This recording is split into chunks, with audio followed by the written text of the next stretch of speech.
रशियाचे राष्ट्राध्यक्ष Vladimir Putin यांच्या 2 दिवसांच्या भारत दौऱ्यामध्ये भारत रशिया संबंधांना नवी दिशा देणारे अनेक महत्त्वाचे करार झाले।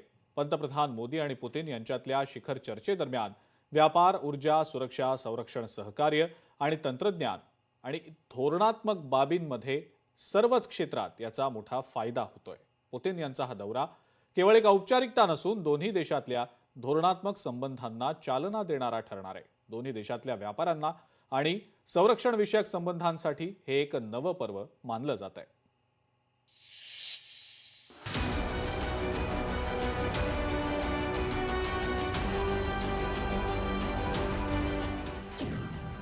रशिया भारत मैत्रीबंधाचे नवे पर्व।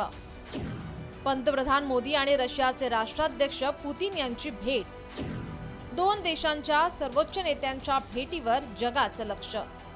रशियाचे राष्ट्राध्यक्ष व्लादिमीर पुतीन यांच्या 2 दिवसीय भारत दौऱ्यात भारत रशिया संबंधांना नवी दिशा देणारे अनेक महत्त्वपूर्ण करार होणार आहेत। पंतप्रधान नरेंद्र मोदी आणि पुतीन यांच्यातील शिखर चर्चेत व्यापार, ऊर्जा, सुरक्षा, संरक्षण सहकार्य आणि तंत्रज्ञान या सर्व क्षेत्रात यांचा मोठा फायदा होणार आहे। पुतीन यांचा हा दौरा केवळ एक औपचारिकता नसून दोन्ही देशातील धोरणात्मक संबंधांना चालना देणारा ठरणार आहे। दोन्ही देशातील व्यापाराला आणि संरक्षण विषयक संबंधांसाठी हे एक नवे पर्व मानले जाते। व्यापार क्षेत्रात मोठी झेप। 100 अब्ज डॉलरचे लक्ष्य भारतीय निर्यात वाढवण्यावर विशेष भर मिळणार। ऊर्जा सुरक्षिततेला चालना मिळणार। रशियाकडून भारताकडे स्वस्त कच्च्या तेलाचा पुरवठा अखंडित राहणार। भारताच्या इंधन आयात खर्चावर याचा थेट परिणाम होणार। भारतातील ऊर्जा सुरक्षितता अधिक मजबूत होणार। दोन्ही देशांमधील कौशल्य आधारित करारामुळे रोजगार निर्मितीवर भर।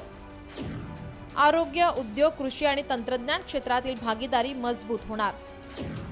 भारतीय कंपन्यांसाठी रशियाची बाजारपेठ मोठ्या प्रमाणावर खुली होणार। याचा मोठा फायदा भारतीय अर्थव्यवस्थेला होणार। या भेटीत 2 देशांमधील संरक्षण क्षेत्रातील विविध करारांमुळे या क्षेत्रात मोठी प्रगती साधता येणार आहे। याचा फायदा दोन्ही देशांना भविष्यात होणार आहे। S-400 एअर डिफेन्स प्रणालीच्या पुढील टप्प्यांबाबत निर्णायक चर्चा। रशियाच्या अत्याधुनिक Su-57 स्टील्थ फायटर विमानांच्या सह-उत्पादनाबाबत चर्चा। रिलॉस लॉजिस्टिक सपोर्ट करारावर चर्चा। नौदल व हवाई दलासाठी हा करार निर्णायक ठरणार। आंतरराष्ट्रीय तणावाच्या काळात भारताने कोणत्याही दबावाला बळी न पडता आपली धोरणात्मक स्वायत्तता कायम ठेवल्याचे दोन्ही देशांच्या सर्वोच्च नेत्यांच्या भेटीत पुन्हा एकदा स्पष्ट झालंय। भारताने रशियाशी संबंध दृढ ठेवताना पश्चिम देशाशीही समतोल धोरण अवलंबले असल्याने जगभरातील भारताची राजकीय प्रतिमा अधिक बळकट झाली आहे। ब्युरो रिपोर्ट, लोकशाही मराठी।